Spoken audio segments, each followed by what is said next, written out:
y'all, welcome back to my channel, Fashionably Stylish. My name is Patrice and I am glad that you're here. On this channel, we focus on fashion, beauty, and lifestyle. So if that is content that you're interested in, make sure you click that subscribe button, hit that notification bell so you won't miss any future uploads. Also, you guys, make sure you follow me on Instagram as well. On Instagram, you can get more real-time updates as far as what's happening with your girl. You can find me on Instagram under Fashionably Stylish blog.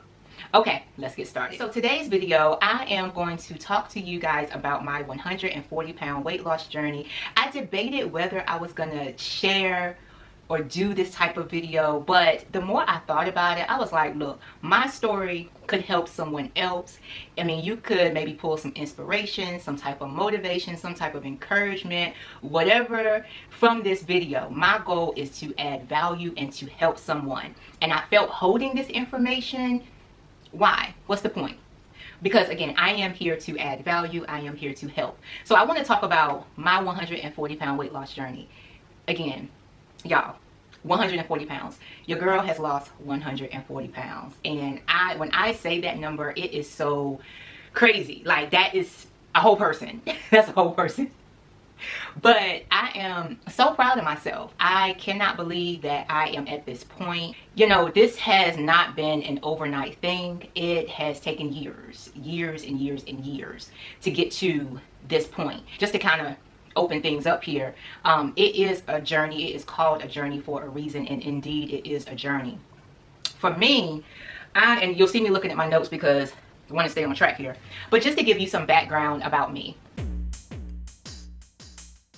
I am originally from North Carolina. A few years ago, lots and lots of years ago, I relocated to Maryland once I graduated from college, you know, for a job opportunity. And so, you know, we all, if you're not from the South, you may know of someone from the South, or you're just familiar with, you know, the Southern way.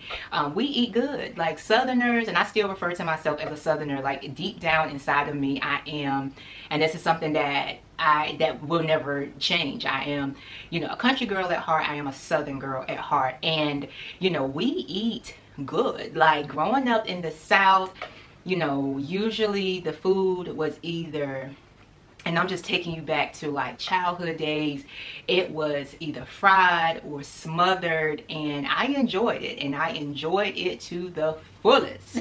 I enjoyed it and still do in moderation. But you know, growing up, I was always a heavier girl. Always had meat on my bones, and I joke with my husband sometimes and say, like, I've always been like big. And listen, and I say that jokingly, but in a lot of ways there's truth to it. When I look back at my baby pictures, I had rolls in my arms, I had rolls in my legs. Like, I've just always been plump, just always. Like, I don't even remember a period of time where I was quote unquote skinny. I remember seeing a picture of me when I was maybe 4 or 5, and I remember I was like more of a slim statue, and even still there was some thickness, but that was like a glimpse of what it was for me to be at a skinny, quote unquote skinny size. And I just remember in that picture I was smaller, but then that next year, because you know, back in the day, you know, a lot of our parents every year, like school pictures, they would purchase, you know, pictures.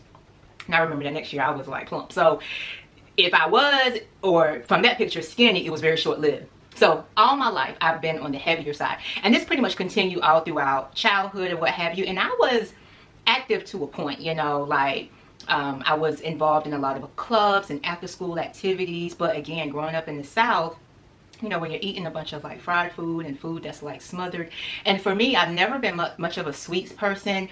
I've always gravitated towards just give me the main entree. Like, y'all can keep the desserts, the cake. I'm not even much of a cake person at all. I could really do without cake. That's just really not my thing. But for me, I'm like, bring the meal. And so it's always really been just like portion control that was really the problem. Just getting like multiple portions, and just over time I just continued to like pick up weight. And so I remember shopping at Lane Bryant, like going to Lane Bryant when I was like, what, in 6th grade, 7th grade? Like, I mean, early on. Like, your girl, me and Lane Bryant, we go way back. And, you know, this was before time, you know, before plus size clothing, you know, came to what it is today. It's more fashionable today. But, you know, back then, I mean, everything, nothing was really all that appealing. But I tried my best at that age to find, you know, pieces that were, you know, cuter or just didn't look like they came from the plus size section, even though, you know, they did, because you could look at my size and tell. But, you know, pieces that looked like, I guess, fashion forward, even though I was really like heavy. I think even 5th, 6th grade, I was probably wearing a size 18 women's, or was the W wide? I think we always felt like the W was like meant wide. I don't know, but like an 18 wide. I always said 18 wide.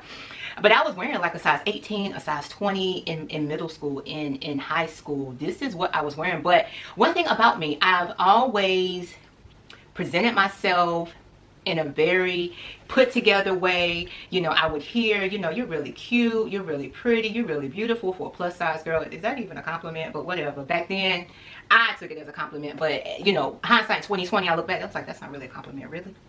But I do remember hearing that. And so I always like pull myself together. I always look really nice. I was always like, I would always present myself with confidence.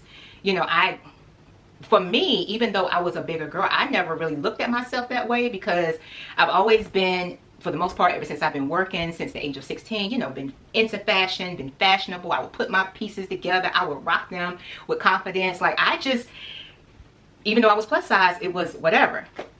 And so, you know, to add on to that, I didn't have any health issues.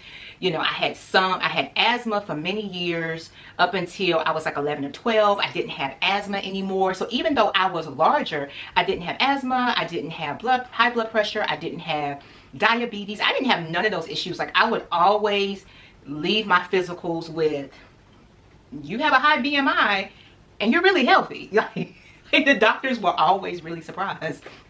But so, you know, between no health issues and, like I said, I just presented myself well, you know, I didn't really view myself as being like really big or heavy, if that makes sense. I think for me, what would put it into perspective was when I would take pictures. And so taking pictures, of course, that would tell the story, and along with getting on the scale, stepping on the scale, the number would put things into perspective. But for the most part, it was whatever. Like, I just didn't view myself as like fat. And so moving forward into college years, oh my goodness, living on campus. If you know anything about living in a dorm, being on campus, the food halls, as long as you paid your meal plan, you know, you had your meal plan included, it was paid, you could eat whatever you want, as much as you want for the most part, several times a day. But I remember the food hall, we had a couple cafeterias on campus, and, you know, there were also, you know, smaller spots like Subway and like little delis and, you know, other little specialty eateries. But as far as our cafeterias, it was all you could eat. And so it was all you could eat for breakfast, all you could eat for lunch, all you could eat for dinner. And so me and my friends, we would go and we would eat good. But I remember I would get multiple helpings of it because it was all you can eat. And so what do they call it? The freshman 15? Did I put on the I don't necessarily remember the freshman 15, but I do remember putting on weight. But I was already a larger girl, so I don't really remember my clothing size changing much. It may have went up like a size or what have you, but it wasn't like anything drastic. You know, you go to college skinny, you come out like, you know, 30, 40, 50 pounds like that. Even that 15 pounds for some was very noticeable. I don't remember a noticeable change in my weight, but I do remember I picked up weight, and I knew what it came from. It was just, I was just eating good. It's like, that's just what it was. Like, I've always just loved food. I've always just loved to just eat good, and I still do. I just love food. And so the food on campus, it was good to me. So I would eat, and, you know, I think in college, I was probably like a size 18, 20 at that point. Yeah, probably. In college,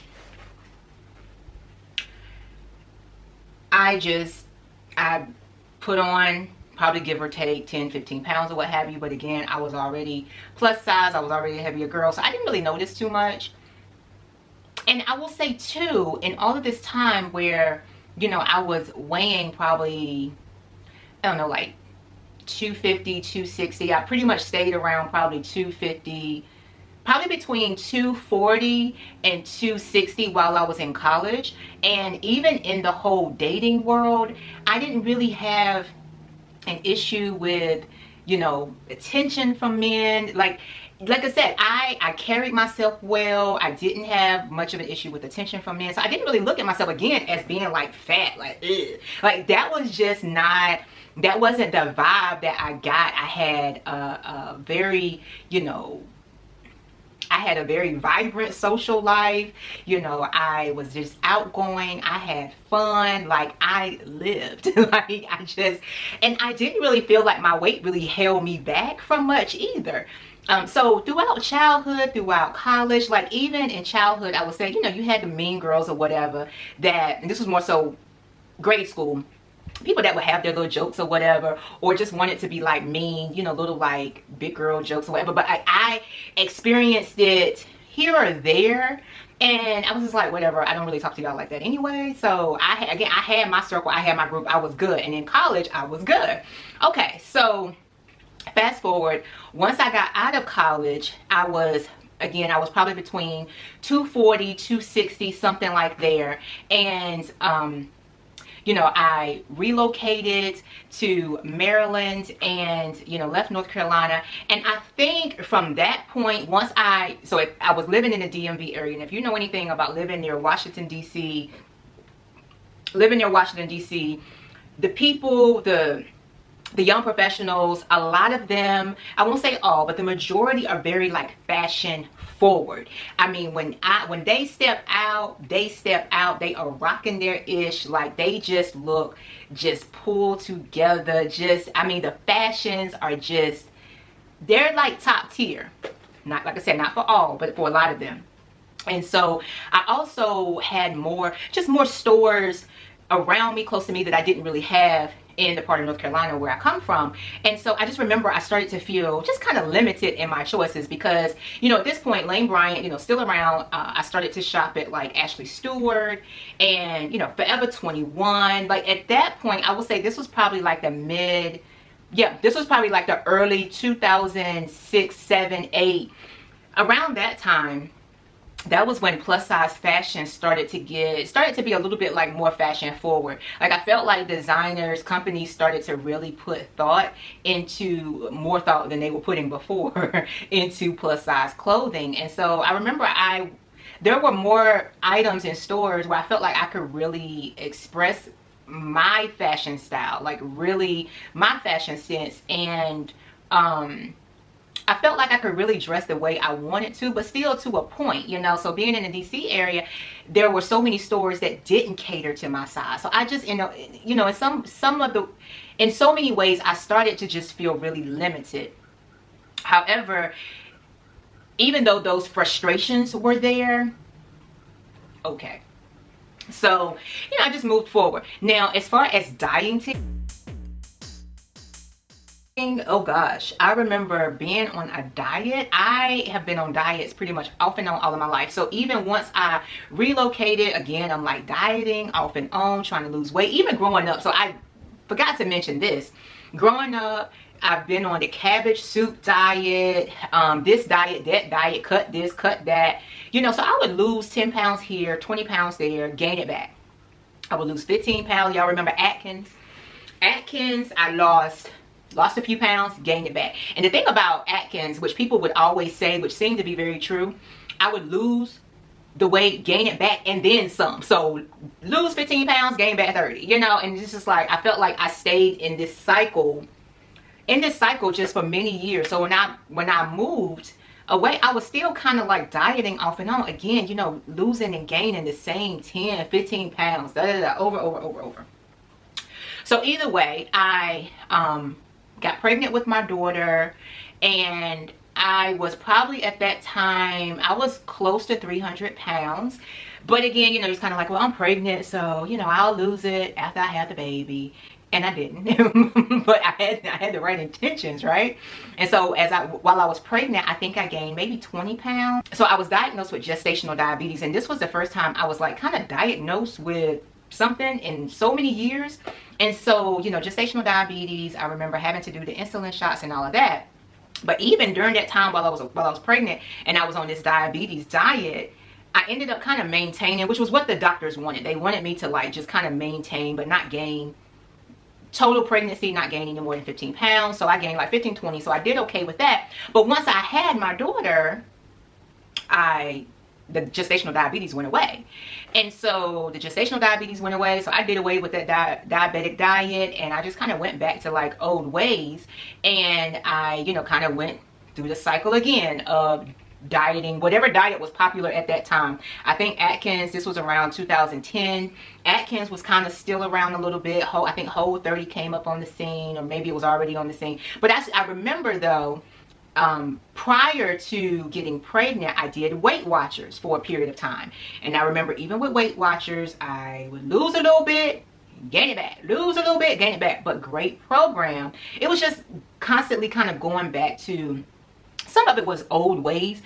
But I think my biggest issue really for me was I always like portion control. That was the challenge.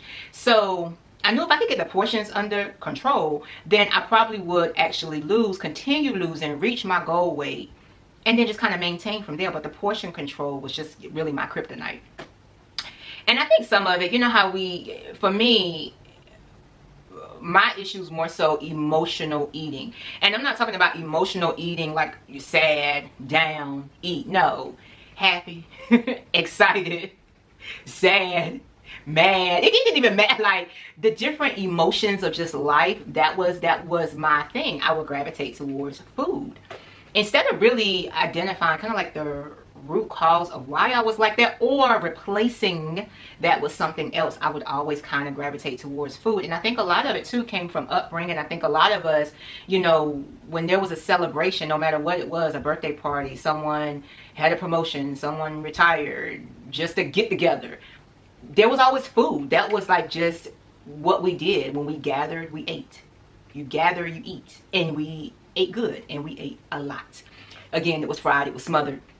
And so, you know, those old habits I kind of just continued. And even, you know, when I relocated, I started going to the gym. I remember I had a membership at Gold's Gym. I went for a little bit. Again, that same cycle though. I was losing, working out here or there, and gaining it right back. And so after my daughter, I kind of realized like I just need to get out of this cycle. But also, you know, having children, you want to move around and do activities and just have the energy to keep up. And I didn't have the energy really to keep up like I wanted to. I didn't have the energy to want to like do activities, like active things. And so I just knew it really boiled down to just, I needed to get the weight off. And so I don't know if you guys remember, but there was this diet that came on the scene, the HCG diet. And so I remember there were like these drops that you would take, and those drops, I think you would place them under your tongue, and the drops curbed your appetite. And so for a while, and yes, for a while I did the HCG drops. This was around 2012, 2014. I lost over 100 pounds. And so I was working out here or there. I think I was working out maybe a day or two a week, but because it's a 500 calorie diet, obviously I didn't have much energy to do much of anything. And I kept that weight off for probably, I would say 6 to 8 months. And y'all, while a year later, I had gained the weight back and then some. Because what happened was, so once I lost the weight, I kind of went back to old ways. I started back eating how I was. So during the 500 calorie diet, I remember I was just kind of like baking chicken, and I was fixing like a side of vegetables or whatever. Well, I did away with that, and I just kind of went back to old ways, and the weight just gradually came back. And before I knew it, I was back, I think 110, 120 pounds. Like I had gained all that back and a little bit more. And I remember it was only 6 to 8 months later, because clothes that I bought as soon as I lost that weight, that next year I could not wear those clothes. So I didn't even keep the weight off a full year. I was like, you gotta be kidding me. But clearly, like I just did not do right as far as maintaining. I did not have ingrained in my mind that this is not a destination. This is a journey. But here I go back again and again. This whole time, I'm still confident. I'm still fashionable. So I just knew it was just the way I felt that I was tired of that. I just knew this weight was just holding me down, holding me back from having the energy that I desired, from just being able to do and move like I wanted to. And y'all, even before the HCG diet, because like I said, I've been on many diets. I remember taking, I think it's like a weight loss pill that my doctor at the time had prescribed, and I lost probably about 50 pounds from that, gained it back. So again, this whole cycle of me being on diets, gaining, losing, gaining, that had been going on. At this point, I was probably in my late 20s. I was like, okay, I was straight up tired. I just knew I wanted to lose weight. I wanted it to be long term, and I just knew a change had to happen. I'm going to interrupt this video really quick, editing Patrice. So I was looking at some of the footage and I realized there is a key piece of information that I forgot to remember. Y'all, another thing that was a game changer for me, and not necessarily in a good way at the moment, on top of wanting to get out of the cycle of losing weight, gaining weight, losing weight, gaining weight, I remember around 2015, I had went to the doctor for my physical. And all of a sudden, what seemed like all of a sudden, I had high blood pressure. Now remember I told you, throughout all of the years, I hadn't been diagnosed with high blood pressure, diabetes, the gestational diabetes when I was pregnant, but it went away once I had my daughter. And that was it. All of a sudden, I had high blood pressure. My doctor prescribed me one medication and asked for me to come back, I think, for a follow-up 30 days, like I want to say. I think it was around 30 days. And during that time frame, I had to track my blood pressure every day. And I needed to bring those notes with me for my follow-up visit. From that point, she was going to determine next steps. Well, I returned for my follow-up visit. Y'all, my blood pressure was still high. So much so that she prescribed me a second medication to help bring my blood pressure down. At this point, I was over 300 pounds, maybe 330, something like that. And I remember once I was prescribed that second medication, and it's like I want to say I followed up with her. She wanted me to come back for another follow-up visit, but this time around it was 6 months later. 6 months later, or maybe it was 3 months. Either way, I still had high blood pressure and I still needed the 2 medications. My blood pressure had come down some. It was to the point where it wasn't necessarily concerning, but it was still a problem. So my regimen from that point forward until further notice was 2 pills every day, daily. And I remember for me, I was like, that's it. I gotta make a change. I gotta make a change. And around that time, that was when I started researching the bariatric surgery more. I ended up speaking with folks that were connected to me, close, that I had a close relationship with. I knew that they had the sleeve surgery, heard nothing but good things. And from there, I continued to press forward. The plan went into full motion. So again, editing Patrice, I'm probably like oily. This is like some hours later, but I wanted to pop back in because that was a key piece of information, a key part of my story that I forgot to mention, but that was the moment. That was the moment. Okay, back to the story.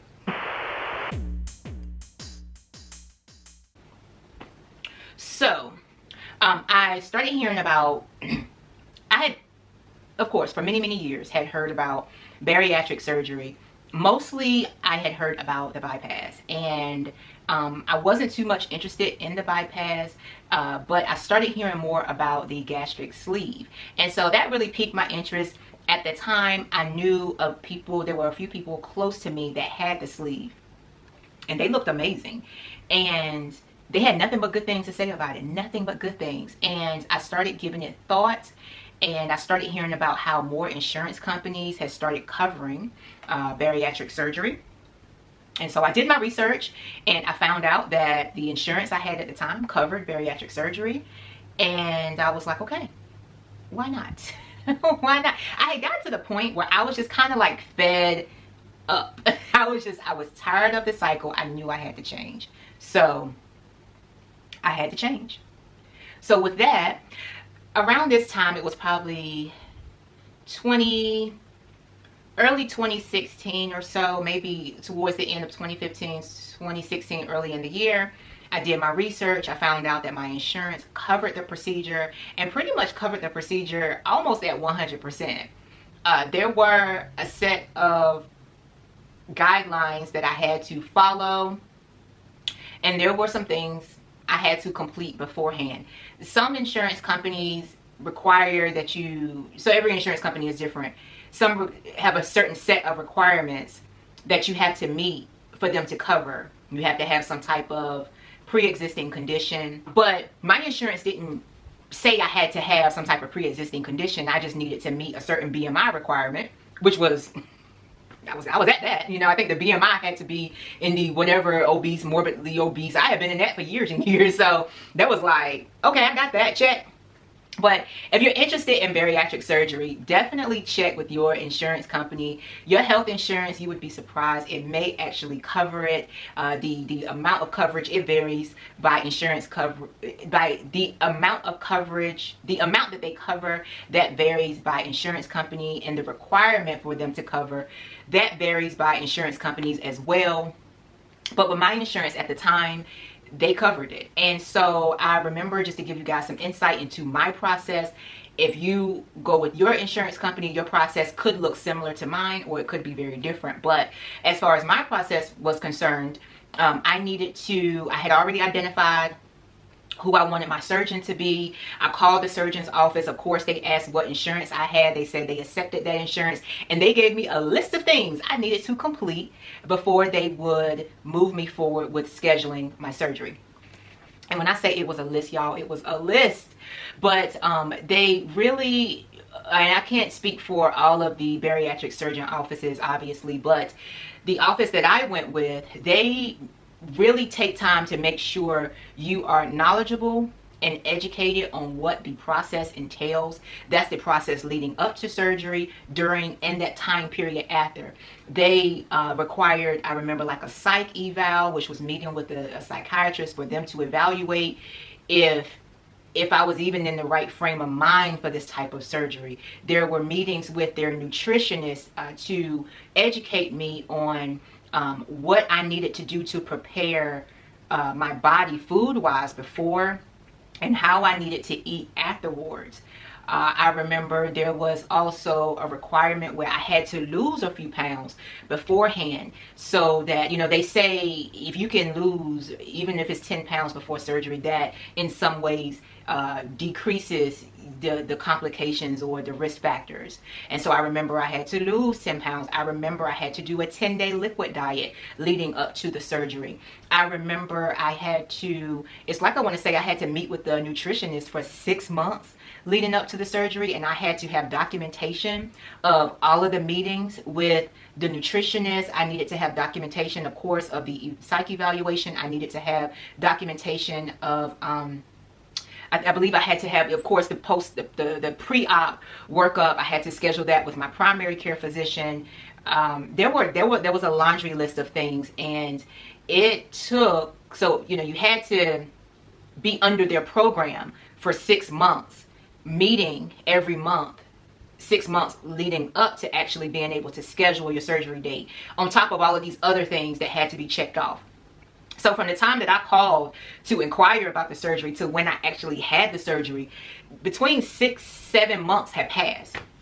And so during this time, you know, of course, I really spent a lot of time more so mentally preparing myself for what I was about to get into, because having bariatric surgery, contrary to what some people believe, is the easy way out, when in fact it is not. It is not the easy way out. It is an everyday fight, an everyday battle to keep this weight off. It is not easy. It is a tool to get you to your weight loss goal. It is a tool. That's what it is. So 2017, I had vertical sleeve gastrectomy, and over the course of the first, I would say 12 months, the first 12 months, I lost 100 pounds, I will say. I lost between 80 and 100 pounds. The weight came off fast, and you know, why wouldn't it when my stomach was now the size of, I think they describe it as your stomach is the size of a banana. And so, you know, if you're going from a stomach that's this big to just like this, and this is, I guess, that banana shape, that's what they call the sleeve. You know, my stomach, it was just so small. I couldn't, after just like a few bites of food, I couldn't eat anymore. I mean, 2 bites, that's it. And so, you know, right after surgery, you go through a period of a few days, you do a liquid diet. A few days after that, you transition to a parade diet. And then you gradually transition back to solid food. So, you know, eating that way for a number of weeks after surgery. And then after, once you get to solid food, being able to only eat maybe like a half a cup, you know, during meals, the weight melted off. I mean, it melted off. And, you know, with this, because my program, again, they were very big on educating their patients about the post-op process, like the after surgery, what life would be like. Because the thing about it, even though your stomach is the size of a banana, it does not stay that way. So you keep restriction for many, many years, but it's not the restriction that you have fresh off the operating table, okay? Your stomach can stretch back to your stomach can stretch back to its previous size. And so, you know, you see some bariatric patients, they end up gaining all their weight back, and that happens for a few different reasons. They've either stretched their stomach back out, or they're grazing, snacking, just basically going back to old eating habits. But I knew for me, I wanted this to be permanent. My thing is I am very determined to not gain back. And so I started a workout routine where, you know, this was previous to my surgery. So again, you know, my surgeon's office, they spend a lot of time educating on even the leading up to the surgery, that changing your lifestyle. This is a lifestyle change. So I started end of 2016, 2017, early 2017, I started going to the gym. I would say at least 30 minutes to an hour, 4, maybe 5 times a week, you know, going to Planet Fitness. And I was doing like cardio, and I just started to just grow a love for how working out made me feel. It wasn't even so much about losing weight. Obviously, if I lost pounds, that was fine with me, but it was more so how I felt. Like, just working out, going to the gym just made me feel just so good, like mentally, emotionally. It just made me feel awesome. So, you know, I adopted the routine, the habit of going to the gym multiple times a week. And so that continued once I was cleared by my surgeon to work out again. That continued on, even, you know, even once I got the sleeve. And that's been, you know, part of what's helped me maintain my weight. So I had the surgery 2017. It's now 2022. So over the course of 5 years, y'all, like I said, this has been a journey. I've lost a total of 140 pounds. And so for those that are curious, my starting weight was 347.1 pounds, all the way down to, I think last time I checked a couple weeks ago, I weighed in at 201. And so, y'all, that's a lot. That is a lot. And I've come so far, so many years. I've been on all the diets. Before my surgery, I remember purchasing a size 26, and I think once I purchased that 26, that was part of that, what was kind of like the last straw for me as well, because I remember I had an interview or something to go to, and I couldn't fit like much of anything. And I remember purchasing a 26, and I was like, this is crazy. Again, I didn't see myself that way. Now I look back at pictures, I'm like, whoa. But at the time, I didn't see that. And so, you know, going from a 26, I've been, and I've mentioned it throughout this video, I've been a 16, 18, 20, I've been, I'm sure, 10, 12. At this point, I'm like, I sit around the size 12, maybe size 14, so I'm a size 12, 14, all the way from a 26. So I've been all the sizes.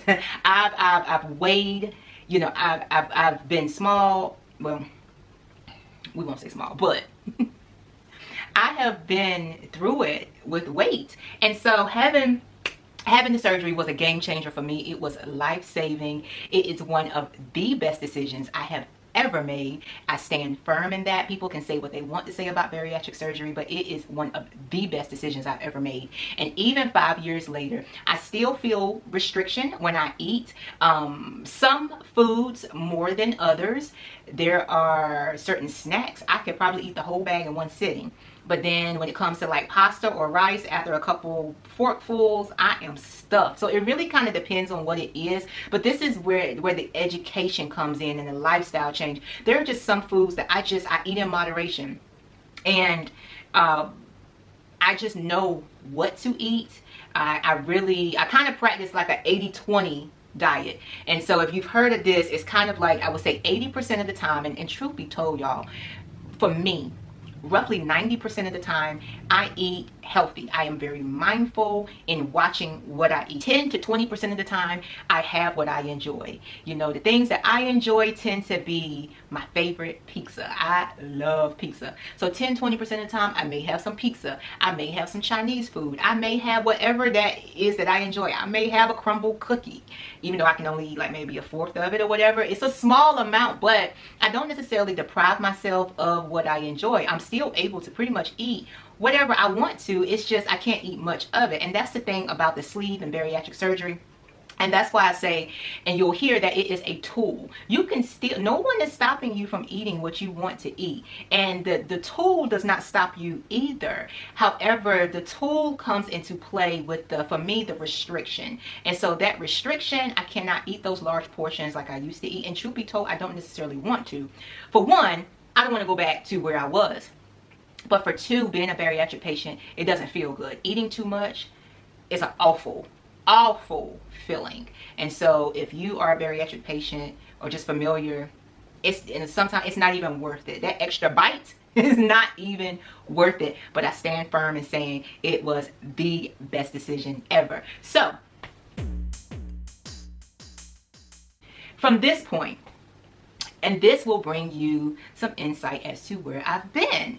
So losing weight, and again, my surgeon's office, they were very instrumental in making sure their patients understood what life would look like after surgery. And so one of the things that they talked about was most patients will need some type of plastic surgery of some sort or some type of reconstructive surgery of some sort. And so they actually talk to their patients about, you know, thinking about starting to save as they're going through the process of bariatric surgery. And so even though I worked out 4 to 5 times a week over the course of like 5 years, I mean, my workout routine is tight. And so doing the cardio, I incorporated the strength training. However, losing so much weight, obviously there was just a lot of loose skin, and I had to change my storage really quick. But there was a lot of loose skin, and when you get so much loose skin, there's so much of it, there's really not enough working out that'll get rid of that. That just cannot be fixed in the gym, point blank, period. So I had to have reconstructive surgery for various reasons. It was necessary.